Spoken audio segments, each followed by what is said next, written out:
necesariamente tengo que mostrar mi agradecimiento a este maestro de maestros, que es el profesor Jairo Parra Quijano, por haberme invitado a este monumental congreso, seguramente el más espectacular del mundo, y cuando digo del mundo, no empleo una figura retórica, sino, como decimos en España, del mundo mundial. Y también quisiera agradecer por su comunicatividad y simpatía al director general de este congreso, Eurípides de Jesús Cuevas, a quien aún no he tenido el gusto de conocer. Bien, hablaré de España fundamentalmente, pero para contar miserias. No sé si saben, pero en España los veredictos de los jurados han de ser obligatoriamente motivados. Resulta que un día sí y otro también llegan al Tribunal Supremo Español recursos contra veredictos presuntamente mal motivados, pero muy pocos recursos prosperan y casi ninguno cuando los veredictos son de no culpabilidad. El Tribunal Supremo Español acostumbra a escudarse en un manojo de tópicos que pretenden valer no solo para los veredictos, sino también para las sentencias penales constitucionales, y de los que me he ocupado en el texto que entregué para ser publicado en las actas de este congreso.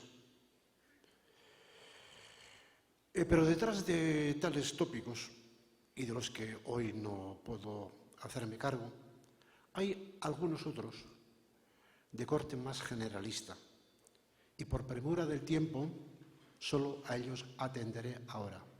Son un par nada más.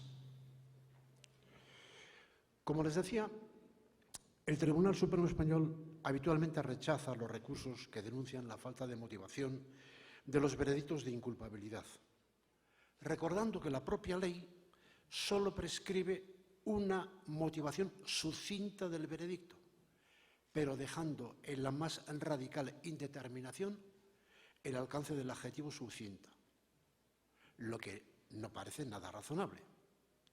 En efecto, la motivación sucinta no es aquella en la que algo puede faltar, sino aquella en la que nada debe sobrar. Si a la motivación le faltara algo, no sería sucinta, sino insuficiente. Entonces, es imprescindible trazar la raya de la motivación suficiente para ver que más abajo de ella no cabe nada. Pero el Tribunal Supremo Español elude enfrentarse a ese problema y se mantiene en la indeterminación gracias a unos tópicos infumables por obsoletos y que evidencian una deplorable falta de cultura teórico-jurídica sobre algo tan fundamental como el concepto mismo de motivación. Por tanto, procede empezar por ahí, concretamente preguntándonos sobre algo tan básico como es la estructura y la función de la motivación. Y como se dice que la función crea el órgano, empecemos por la función.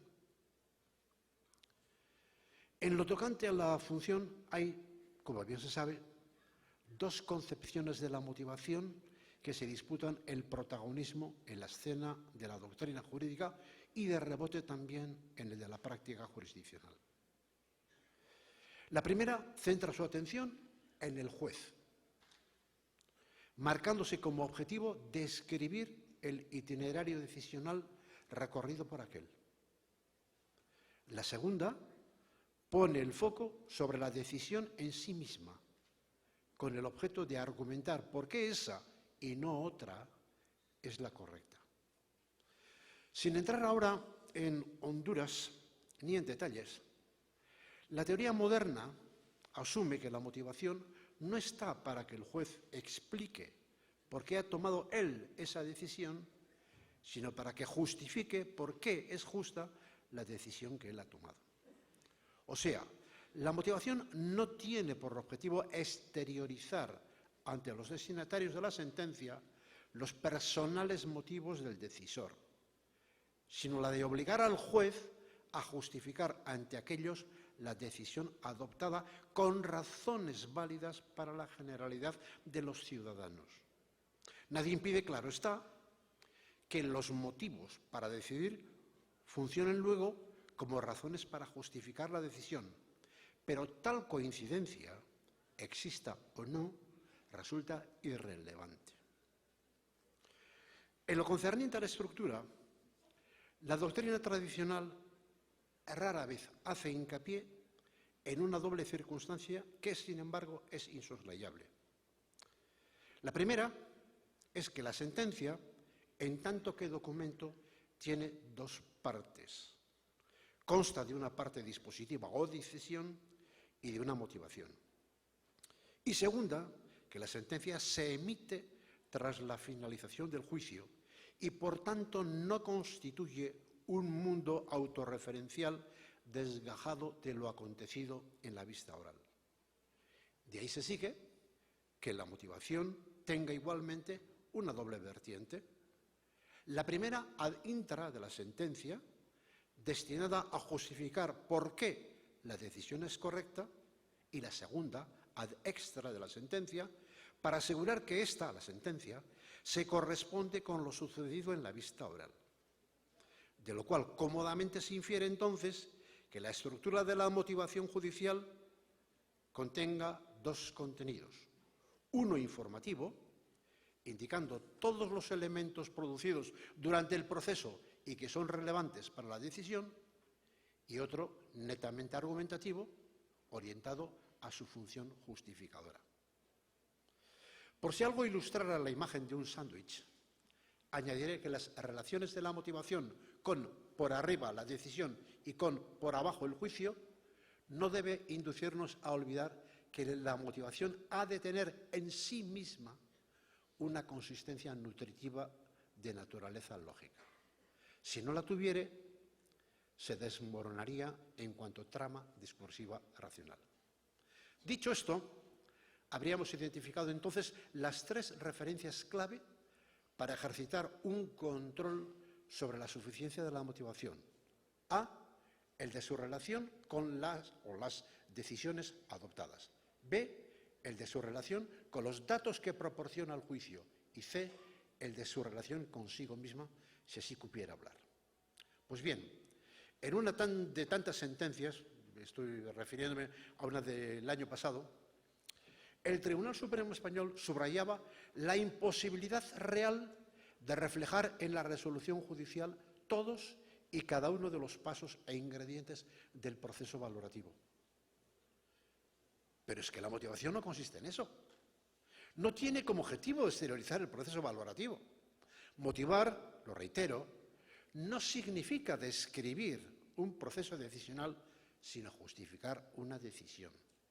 Que en esa tarea, en la justificación, el órgano decisor a menudo se valga de razones, muchas o pocas, que emergieron en el proceso conducente a la decisión, es sin duda posible, probable y hasta plausible, por salud mental y por comodidad, y más dentro de un órgano colegiado, al menos si el ponente de la sentencia aspira a que sus colegas firmen la resolución.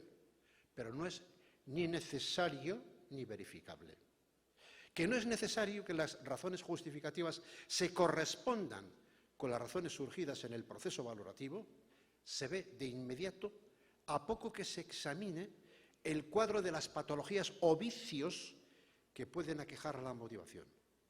Ninguna de ellas tiene como referente las cavilaciones de un juez, si el órgano es unipersonal, o las deliberaciones de un tribunal, si el órgano es colegiado. Los vicios de motivación se detectan por referencia bien a la decisión plasmada en el texto de la sentencia, bien a lo acontecido en la vista oral o bien a la motivación escrita en la sentencia misma. En suma, nada que guarde relación con el itinerario mental o deliberativo recorrido por el decisor. Así se dirá que está omitida una motivación que, por ejemplo, deje sin justificar una decisión o parte de ella que figura en el documento, sin que nada importe si se ha omitido o no todo o algo de lo que previamente pasó por la cabeza del juez. Se hablará de una motivación incompleta si, por ejemplo, se soslaya la mención de una prueba aparentemente decisiva presentada durante la vista, sin que venga a cuento saber si el juez la olvidó al redactar la sentencia o prefirió pasarla por alto. Se calificará de insuficiente, por ejemplo, la motivación en cuya trama discursiva se salta directamente del indicio al hecho probado sin mencionar la inferencia que relacionan ambas cosas, con independencia de si el juez ha sido obtuso o tramposo. Se denominará contradictoria, por ejemplo, la motivación que contenga dos argumentos incompatibles entre sí, no aquella cuyos argumentos contradigan lo que el juez pensó realmente al tomar la decisión, y así sucesivamente. Recapitulando, a estos efectos, el proceso mental del juez o el cruce de opiniones en las deliberaciones no cuentan jurídicamente para nada. Censura similar a la recién expuesta cabría dirigir a otra consideración del Tribunal Supremo emparentada con la anterior, incluida en la misma sentencia y en otras, a saber, que las razones que fundamentan la convicción de cada uno de los 9 jurados pueden ser parcialmente divergentes y algunos pueden haber puesto el acento en una fuente de prueba a la que otro da menos crédito u obtenido su convicción a través de un razonamiento parcialmente diferente. Y no hay modo de reflejar todo ello en la motivación. Estamos ante una idea tóxica, de recurrente uso en contextos institucionales refractarios al control. De entrada, aceptar como algo que va de sí, según hace nuestro Tribunal Supremo, el que la valoración de las pruebas se sustancia en asunto subjetivo de cada juzgador, ineludible e incontrolable, contrasta con el garantismo entendido como un sistema de reglas destinadas a limitar la acción de los poderes públicos en el ámbito procesal y en el que el proceso será justo solo si está basado sobre elementos de conocimiento sometidos a pública verificación y discusión acerca de sus resultados demostrativos. O sea, no es el singular y variable itinerario convictivo de los jueces o de los jurados, de cada uno de ellos quiero decir, el que pone en un brete cómo se motiva un veredicto o la sentencia, sino la inversa. Es la obligación de motivar la que disciplina a qué ha de sujetarse la convicción de los juzgadores. Pues como dijo alguien, la convicción es un fenómeno psicológico, no un criterio epistemológico. Ahora bien, alguien podría objetar que el problema sigue estando en pie, porque no siendo descartable una pluralidad de justificaciones racionales basadas en un mismo cuadro probatorio, ¿cómo plasmarlas documentalmente en una motivación única? Bien mirado, semejante escollo padece de irrealidad. ¿Para qué sirve si no la deliberación? Así como los miembros de cualquier órgano colegiado deliberan para adoptar una decisión, lo mismo deben hacer para acordar una motivación. Tanto la decisión como la motivación son funciones y responsabilidades del órgano como tal, no de sus componentes tomados individualmente. De ahí que la motivación no consista en componer un puzzle con los pareceres predefinidos e inamovibles que los jurados o jueces, cada uno por su lado, puedan traer de casa, sino en el resultado consensuado tras un intercambio dialéctico entre ellos. Y por fortuna, los jurados y los jueces no han sido reclutados en las 4 esquinas de la inmensidad sideral. Provienen de un mismo entorno geográfico y comparten experiencias vitales, referencias culturales, informaciones, aficiones, etc. Por eso, cuando junto a los profesionales se consiente la participación de los legos en la administración de justicia, implícitamente se reconoce, de conformidad con el pensamiento ilustrado, que todo ciudadano puede estar en grado de formular juicios fundados en un sistema de razones suficientemente convincentes. que sabe escuchar a sus semejantes y que es capaz de revisar sus propios puntos de vista. Y más en situaciones en las que su decisión genera de ordinario repercusiones de elevado dramatismo. A lo que iba. Pero por encima de estos desenfoques teóricos, planea la nefasta trascendencia práctica de este concepto equivocado de motivación que maneja nuestro Tribunal Supremo en España. Y esto es lo decisivamente grave. En efecto, hacer de la motivación un reportaje de lo que ha pasado por la cabeza del juzgador o la deliberación del tribunal fomenta la desatención hacia los aspectos atinentes a la validez racional de la motivación y transige con macroscópicas carencias de esta, sobre pretexto de que resultaría interminable individualizar todas y cada una de las conexiones mentales y argumentales que han conducido a la decisión, muchas de las cuales, además, suele decirse, por su naturaleza intuitiva o emotiva, no son expresables verbalmente. O sea, está en juego el correcto entendimiento del requisito más espinoso de la motivación, el de su suficiencia. Porque la suficiencia no es una vara para medir la relación entre proceso mental y motivación escrita, sino para medir si es adecuada la justificación que ésta provee a la decisión. En síntesis, los jueces o los jurados no son la medida de la motivación.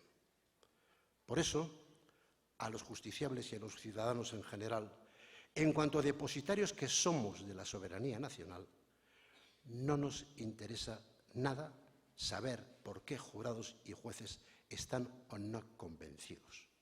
Solo nos interesa que sean convincentes. Y esto no es solamente una cuestión de perspectiva, como me dijo un compañero hace poco cuando discutía con él de estos temas. Y me vino a la cabeza una anécdota en la que yo me siento retratado por el protagonista. Resulta que allá por los años 1920 en España hubo un torero muy famoso llamado Rafael el Gallo. Era un cobardón, pero debía ser un buen artista con los utensilios del toreo.